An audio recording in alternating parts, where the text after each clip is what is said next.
My wife lived a double life as an adult actress while I was clueless. Now she begs for forgiveness, but I never thought I'd be that guy. You know, the one who goes online to talk about how his marriage fell apart. But here I am, typing this out because I don't know what else to do. My name's Mike, and I've been married to Alyssa for 10 years. We've had our ups and downs, just like any other couple. But I always thought we were solid. She was my rock, my best friend. We met in college, clicked instantly, and got married a few years after graduation. Things were good, really good, until they weren't. For the past year or so, things have been different. Alyssa started traveling a lot for work. She's in marketing, and she'd often have to leave for conferences and client meetings across the country. I never minded. I figured it was part of the job, and I trusted her completely. But lately, I noticed something was off. It started with little things. She became more distant, glued to her phone, spending more time on calls with clients. I shrugged it off at first, thinking maybe she was just stressed. But then, she'd cancel plans last minute, telling me she had to work late. She'd be gone for hours. Even when she was home, she'd go to bed early, and our conversations became shallow, almost like she was avoiding me. Still, I didn't think much of it. We've been together for so long. I just assumed it was a phase we'd work through. But then last weekend, something happened that turned my whole world upside down. Things really started to feel wrong last Friday. Alyssa had left for a business trip that was supposed to last through the weekend. She had kissed me goodbye like usual, suitcase in hand, and promised to call once she settled in at the hotel. I didn't think much of it and planned to catch up with some old friends at our local bar later that night. It was a pretty typical night. A couple of drinks, chatting with the guys, and watching the game. But then, something happened that I can only describe as surreal. I was mid-conversation when I glanced across the room and saw her, Alyssa. She was sitting at the bar, laughing with a man I'd never seen before. My heart stopped. At first, I thought I must be mistaken. After all, she was supposed to be on the other side of the country. But no! It was her, in the same town, in the same bar as me. The same woman who just that morning told me she had an important meeting out of state. I couldn't believe what I was seeing. My mind was racing. Why was she here? Who was that guy? And more importantly, why did she lie to me about where she was going? I didn't confront her right away. I was too stunned, too angry, and honestly, too scared of what she might say. Instead, I watched her for a few more minutes, trying to make sense of what was happening. Eventually, I slipped out of the bar without her noticing, my stomach in knots. That's when I decided to hire a private investigator. I needed answers, and I wasn't going to get them by sitting around waiting for her to explain. If she was lying about this, who knows what else she was hiding? The next morning, I called the private investigator. His name was Tom, an older guy who had seen it all. I explained the situation to him. How Alyssa had lied about the trip, how I'd seen her with another man, and how things just hadn't been adding up for months. Tom listened patiently and then asked, "What exactly are you hoping to find out?" At that moment, I wasn't even sure what I wanted to know. Was she cheating on me? Was this some fling with a coworker? Or was there something deeper, something more disturbing? I just wanted the truth, no matter how much it hurt. Tom agreed to take the case. He assured me he'd get to the bottom of whatever was going on. "Give me a week," he said. "I'll have something for you." The next few days were a blur. Alyssa came home from her trip acting completely normal. She told me how her meetings went well and how exhausted she was. I pretended to believe her, all while knowing that I had someone watching her every move. It wasn't until the middle of the following week that Tom called me with the update. His voice was serious, and I could tell right away that what he found wasn't good news. "You're going to want to sit down for this," he said. I sat, gripping the phone, heart pounding. Tom took a deep breath and said, "She's not just cheating on you. Alyssa, she's been working in the adult film industry." I didn't say anything at first. I couldn't. The words didn't even make sense to me. Alyssa? In that kind of work? How? Why? She's been leading a double life. Tom continued, using her business trips as a cover. "I've got pictures, videos. I'm sorry, Mike, but it's all there." I dropped the phone. My world, my entire reality, crumbled in an instant. This wasn't just infidelity. This was something far darker, something I couldn't have imagined in my worst nightmares. I sat there, stunned, unable to process what I'd just heard. My wife, the woman I'd shared a life with for 10 years, had been lying to me on a scale I couldn't even begin to comprehend. Working in the adult film industry, it felt like a nightmare I couldn't wake up from. After what felt like an eternity, I picked up the phone again. Tom was still there, waiting. How long? I managed to choke out, barely able to form the words. "From what I've gathered, it's been going on for at least a year," Tom said quietly. "She's been careful, though. Only works when she's traveling for business. It looks like she's built a whole second life around this. Different names, fake profiles, but it's definitely her." I felt sick to my stomach. The room started spinning. A year? A whole year of lies? Every time she kissed me goodbye, every time she said she was working late, she was really doing this? I didn't know what to do. My mind was racing with questions, but none of them had answers that I wanted to hear. Why would she do this? Wasn't I enough? I thought we were happy, or at least I did before everything started to fall apart. Tom broke the silence. "I'm sorry, Mike. I know this is a lot to take in. If you want, I can send over everything I've found, the pictures, the footage. You should see it for yourself." I wanted to scream, to throw my phone across the room, to break something, anything, just to release the anger building inside me. But instead, I just nodded, realizing he couldn't see me. "Yeah, send it," I muttered. When I hung up, I felt like I was in a daze. My phone buzzed with an incoming email from Tom. I hesitated for a long time before finally opening it. There it was, undeniable proof. Images, clips, all of it staring me in the face, showing me a version of Alyssa I didn't recognize. I slammed the laptop shut, but it was too late. The damage was done. My entire marriage, my whole life, felt like a lie. I sat there in silence, the reality of it all sinking in. The woman I thought I knew better than anyone else had been living a secret life right under my nose. Every time I replayed her saying she was on a business trip, I felt like a fool. How could I have missed the signs? But then again, how could anyone expect this?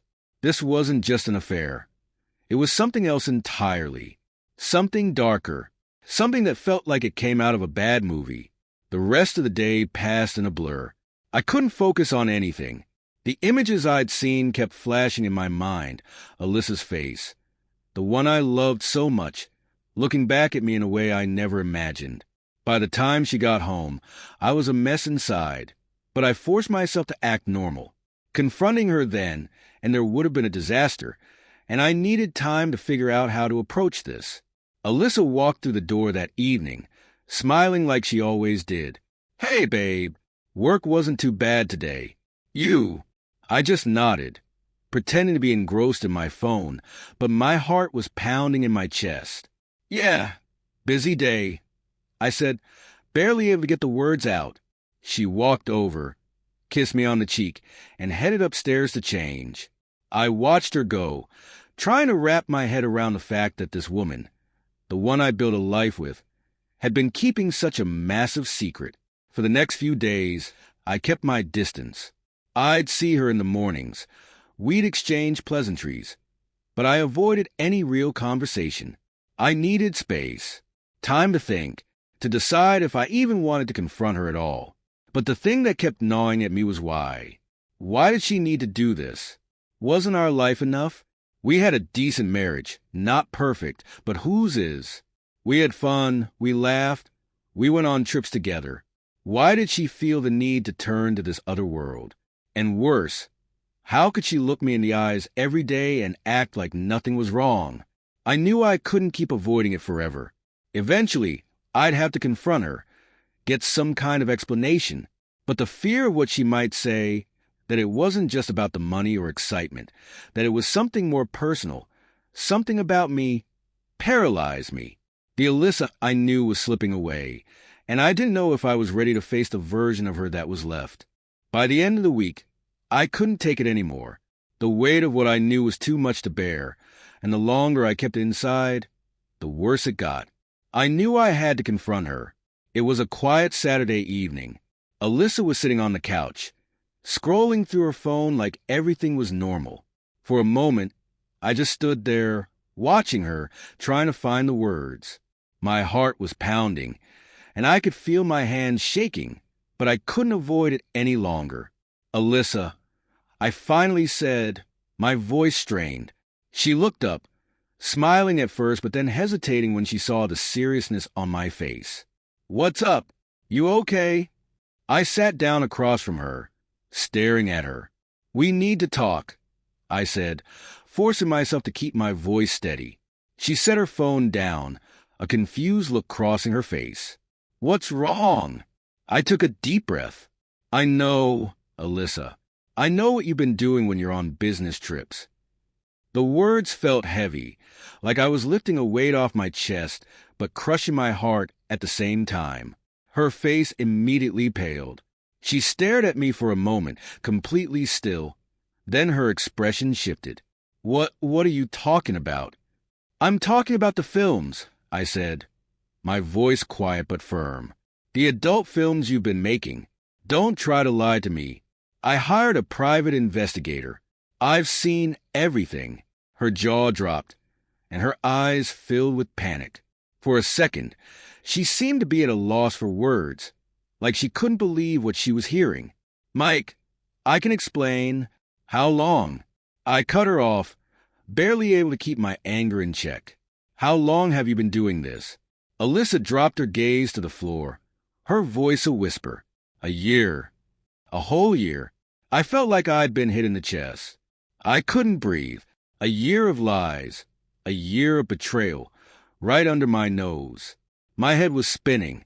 "Why?" I asked, my voice breaking. "Why would you do this?"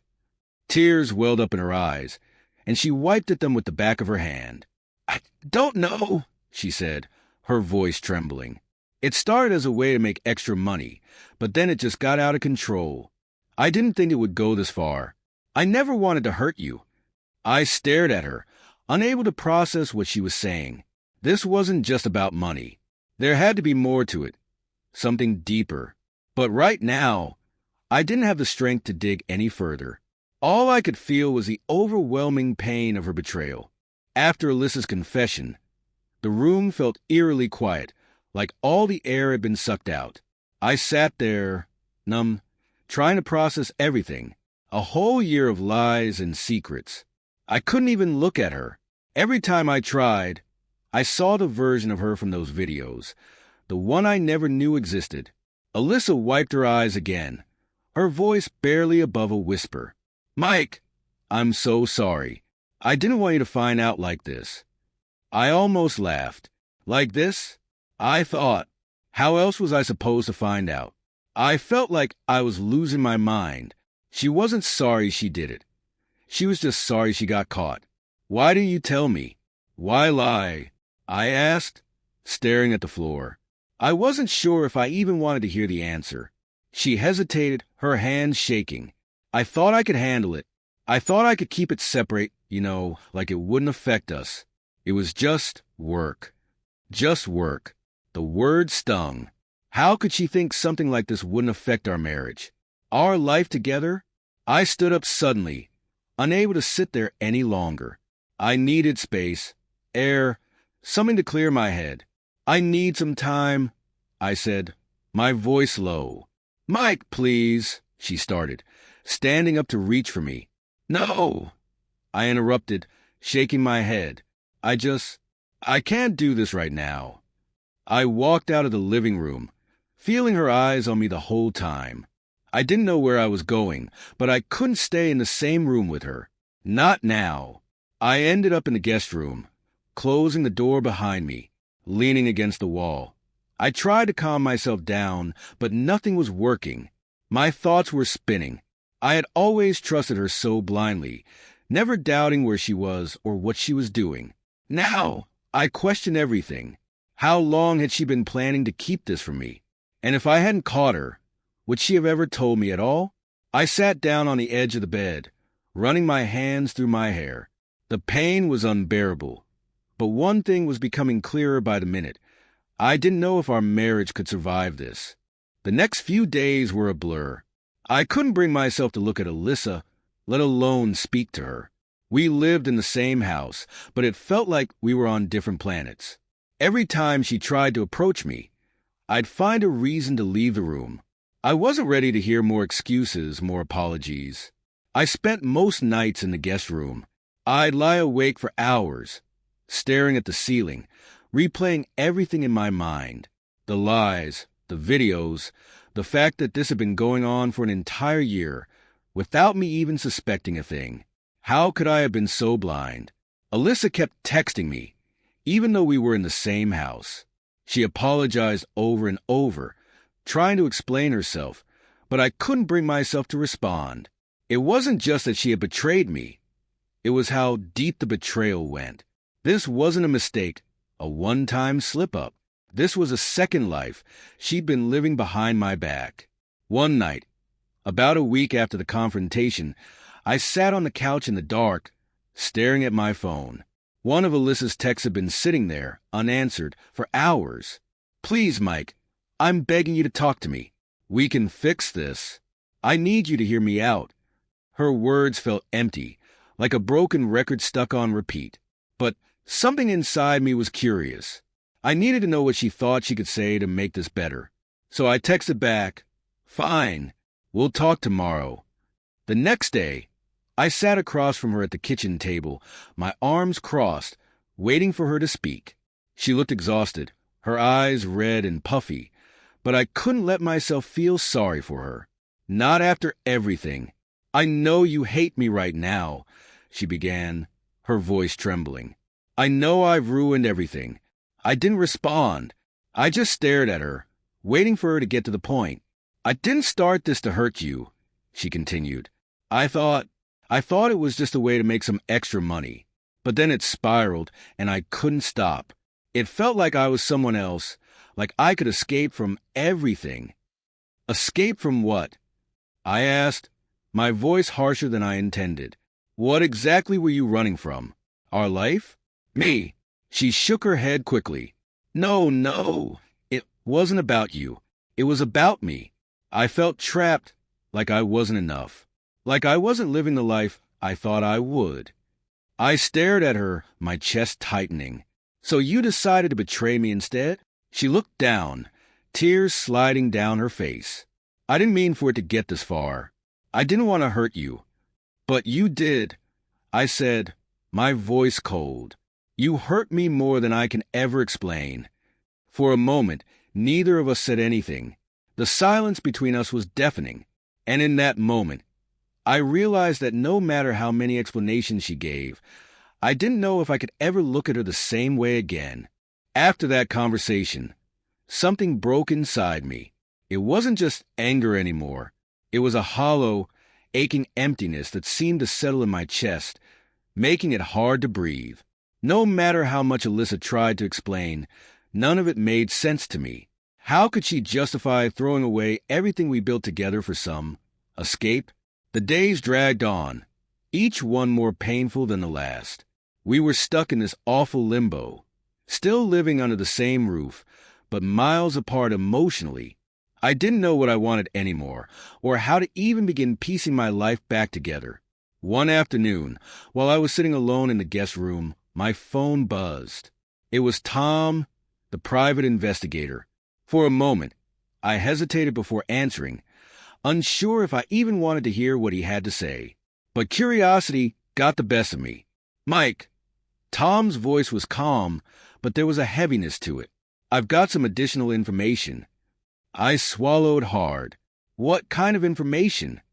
"There's more to this," he said slowly, as if weighing each word. "Alyssa's involvement isn't as simple as just making those films. She's been working with a man who has a reputation in certain circles. It's not just about money. There's a control element here. She's been in deeper than you might think. I felt the room spin for a moment, trying to make sense of what Tom was telling me. What do you mean, control? She's been working under someone who exploits women in the industry, Tom explained. I don't think she realized what she was getting into at first, but once she did, it was too late to back out without serious consequences. A sick feeling settled in my stomach. This was far worse than I had imagined. It wasn't just Alyssa's betrayal. It was the fact that she had been pulled into something so dark and dangerous without me knowing. Does she know you found out about this part? I asked, my voice barely a whisper. No, don't reply. I doubt she'll tell you unless you press her. After the call, I sat there in shock. This wasn't just a choice she made. It was something much bigger, something that had consumed her life. But did that change anything? Did it make the betrayal any less real? I didn't know. And for the first time, I wasn't sure if I even wanted to know. I sat there for what felt like hours, staring at the wall, trying to make sense of what Tom had told me. Alyssa had gotten in too deep, trapped in something bigger than either of us realized. But the question I kept coming back to was why. Why hadn't she come to me? Why hadn't she told me she was in trouble? When Alyssa came home later that evening, I couldn't hold it in any longer. She looked tired, like the weight of everything was finally catching up to her. I waited until she sat down before I spoke. I talked to the private investigator again. I said, my voice steady but cold. He told me more about the man you've been working with. Her face went pale, and she immediately looked away, her hands trembling in her lap. Mike, why didn't you tell me? I cut her off, not wanting to hear more excuses. Why didn't you come to me when you realized what was happening? Instead, you just kept lying. You let this whole thing eat away at us. Tears welled up in her eyes, and for the first time in days, I saw real fear in her expression. I didn't know how, she whispered. I thought if I told you, you'd leave me. Or worse, that I'd drag you into this mess with me. I was scared, Mike. I shook my head, trying to keep my emotions in check. You were scared, but you kept doing it. You kept living this double life. I could have helped you, Alyssa. I would have done anything to protect you, but you didn't give me the chance. She broke down then, covering her face with her hands as sobs shook her body. I didn't know how to stop. By the time I realized how far in I was, it felt like there was no way out. And I thought I could handle it, but I couldn't. I stood up, unable to sit any longer. I don't know what to do with this, Alyssa. I don't know how to move forward. You didn't just betray me. You shut me out completely. She looked up at me, her eyes pleading. I know I've destroyed everything, but I love you, Mike. I never stopped loving you, even when I was lost in all this.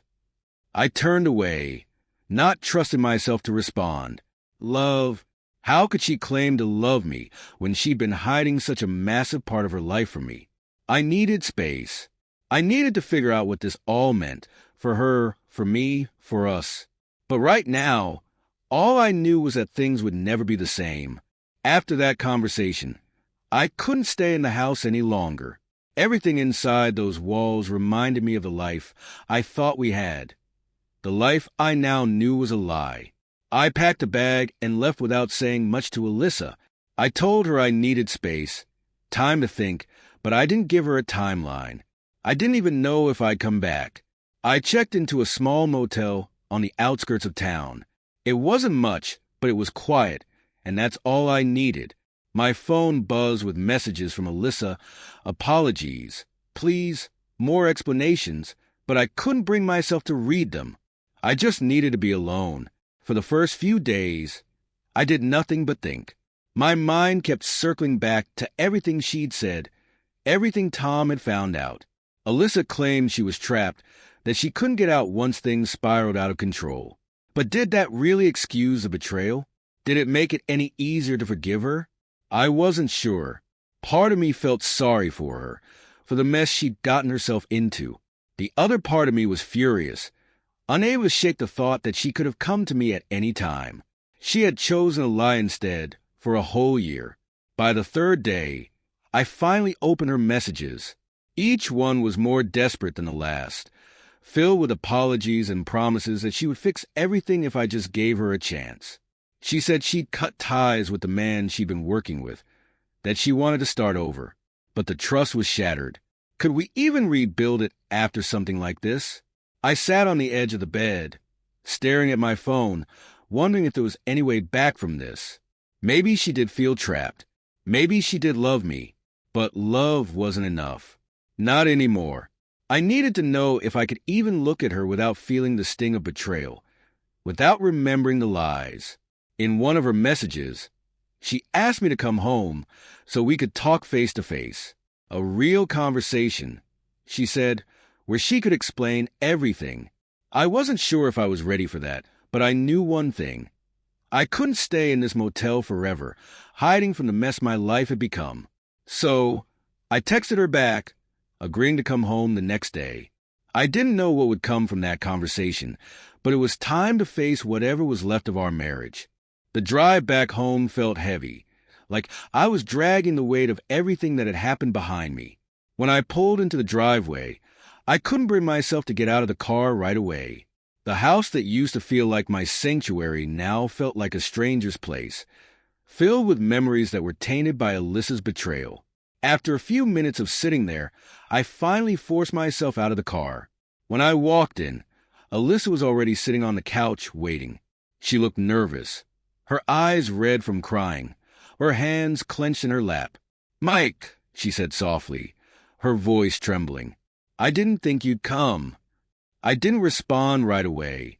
I just stood there for a moment, staring at her, feeling the distance between us grow wider. Finally, I sat down across from her. "You want to talk," I said flatly. She nodded, wiping at her eyes. "I know you hate me right now.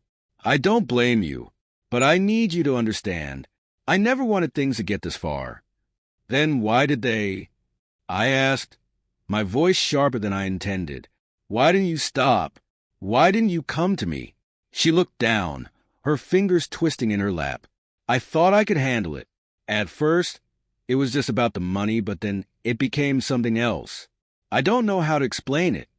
"Try," I said, leaning forward, "because right now, none of this makes sense to me." Alyssa wiped another tear from her cheek and took a shaky breath. I felt lost, Mike. Like I wasn't enough. Like I wasn't living the life I was supposed to. I thought I could keep this part of my life separate, that it wouldn't touch us. But I was wrong. You were wrong. I shook my head in disbelief. "Alyssa, you didn't just hurt me. You destroyed everything we had. A whole year of lies." She started to cry again, covering her face with her hands. "I didn't want to lose you. I was scared if I told you, you'd leave. I thought I could fix it, but I just made it worse." I watched her, feeling the anger and sadness twisting inside me. I wanted to scream, to shake her, to make her understand how deeply she'd broken my trust. But instead, I just sat there, exhausted. "What do you want me to say, Alyssa?" I asked, my voice quieter now. "That I understand, that we can just move past this." She looked up at me, her face streaked with tears. "No, I just want you to give us a chance. I'll do whatever it takes. I'll quit my job, cut all ties. I just don't want to lose you." I didn't know what to say. I could see the pain in her eyes, the regret. But the damage was done. Could we even fix this? Could I ever look at her the same way again? "I don't know," I finally said. "I don't know if I can get past this." Alyssa's tears fell silently as I sat there, trying to figure out what to do next. Her words hung in the air, but they didn't change anything. She kept saying she wanted to fix things, but I wasn't sure there was anything left to fix. The person sitting across from me wasn't the woman I thought I'd married, not anymore. "I understand if you can't forgive me," she whispered, her voice shaking. "But please, Mike, just give me one more chance. We can start over. I'll prove to you that I can change." I wanted to believe her. Part of me, deep down, wanted to believe that everything could go back to the way it was. But another part of me knew it was impossible. I couldn't unsee what I'd seen, couldn't erase the images of her betrayal from my mind. I don't know if I can do that, I said, barely able to meet her gaze. You didn't just make a mistake, Alyssa. You lived a lie for a year. You had a chance to stop, to tell me the truth, but you didn't. You kept going. Her face crumpled, and she wiped her eyes with the sleeve of her shirt. I know. I was selfish. I was scared of what you'd think of me. But I swear to you, I'll do anything to make this right. I leaned back in my chair, rubbing my temples, feeling the weight of everything pressing down on me. I don't know if I can trust you again. And without trust, what do we have? Silence filled the room as we both sat there, not knowing what else to say. It was like standing at the edge of a cliff, not sure whether to jump or turn back. The love we once had felt so far away, buried under layers of lies and betrayal. What do you want, Alyssa? I finally asked, breaking the silence. What do you really want from me? She looked up, her eyes filled with desperation. I want us to work. I want you to give me a chance to fix this. I shook my head slowly. It's not that simple. You can't just undo everything. I know, she whispered, but I'm willing to try if you'll let me. I stood up, feeling the exhaustion wash over me. I need time to think, I said quietly. I need to figure out if I can ever get past this. Alyssa didn't say anything as I walked out of the room, her sobs the only sound breaking the silence. I didn't know what the future held, but one thing was certain. Nothing would ever be the same again. That night, I didn't sleep much. My mind wouldn't stop racing, replaying everything that had happened over the past few weeks. I kept thinking about Alyssa's face when she begged me for another chance, the desperation in her eyes. I wanted to feel something, anger, sadness, anything, but I just felt numb. By morning, I still hadn't made any decisions. I sat in the kitchen, staring blankly at my coffee, trying to figure out what my next move was. Part of me wanted to just walk away, leave all of this behind, and start fresh. But another part of me wasn't ready to let go of 10 years of marriage so easily. I heard footsteps behind me, and when I turned around, Alyssa was standing in the doorway. She looked just as exhausted as I felt, her eyes puffy from crying. "Can we talk?" she asked softly. I didn't respond right away. I wasn't sure if I was ready for another round of emotional conversations, but I knew avoiding it wasn't going to solve anything. I gestured for her to sit down. She sat across from me, folding her hands in her lap, looking down at the table. "I know I don't deserve your forgiveness," she began quietly, "but I need you to understand that this isn't just about fixing things between us. I need to fix myself." I didn't say anything, just waited for her to continue. "I've lost who I am, Mike," she said, her voice shaking. "I made choices I can't take back, and I hurt you in ways I never imagined. But I don't want to keep living like this, hiding from everything, pretending like nothing's wrong." Her words caught me off guard. For the first time, it felt like she was being honest, not just with me, but with herself. She wasn't making excuses anymore, just admitting how broken things had become. "I'm going to get help," she said firmly, meeting my eyes. "Counseling, therapy, whatever it takes. I'm not asking you to take me back, not yet.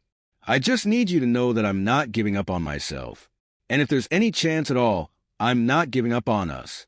I leaned back in my chair, letting her words sink in. For the first time, it didn't feel like she was trying to convince me to forgive her. It felt like she was trying to heal, for herself, for both of us. "I don't know where we go from here," I finally said, my voice low. I don't know if we can ever go back to what we had." Alyssa nodded, wiping a tear from her cheek.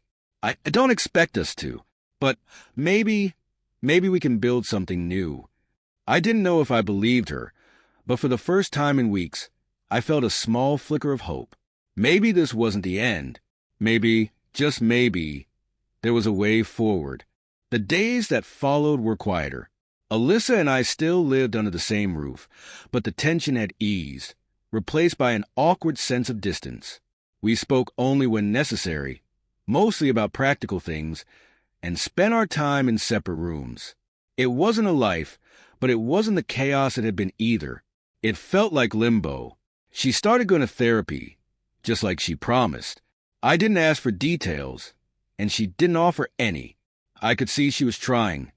Not for me, but for herself. And for the first time in a while, I didn't feel the same burning anger every time I looked at her. But the hurt was still there, raw and real. I couldn't just flip a switch and erase that. One evening, as I sat in the guest room, Alyssa knocked softly on the door. "Mike, can I come in?" I nodded, unsure of what to expect. She walked in cautiously, sitting on the edge of the bed, keeping her distance. "I know things are still hard between us," she began, her voice steady but gentle. "But I just wanted to say thank you. Thank you for not walking away, for giving me the chance to try and fix myself." I didn't know how to respond. Part of me still felt distant, unsure of how much more I had to give. But there was something in her voice that made me listen. "I'm not asking for us to go back to the way things were," she continued. "I know we can't. I just want you to know that no matter what happens, I'm going to keep working on me, whether or not we make it through this. I need to be better. For myself. For the first time in weeks, I saw the woman I used to know. She wasn't the same, of course. Too much had changed for that. But there was a strength in her that I hadn't seen in a long time. She wasn't begging for forgiveness anymore. She was taking responsibility. Finally, I nodded slowly, the weight of everything still pressing down on me. But something inside me softened. "I don't know what the future looks like," I said, my voice quiet but honest. "I don't know if we can fix this, but I respect that you're trying, and I'm willing to see where things go." Alyssa smiled faintly, not the bright smile I used to know, but a small, hopeful one. "That's all I can ask for." She left the room, closing the door softly behind her. And for the first time in a long time, I felt like maybe, just maybe, there was a path forward. It wasn't clear, and it wasn't certain, but it was there, faint but real. In that moment, I realized that healing wouldn't come overnight. If it ever came at all, trust wouldn't magically return. But maybe, with time, we could build something new, different, stronger even, and maybe that was enough for now.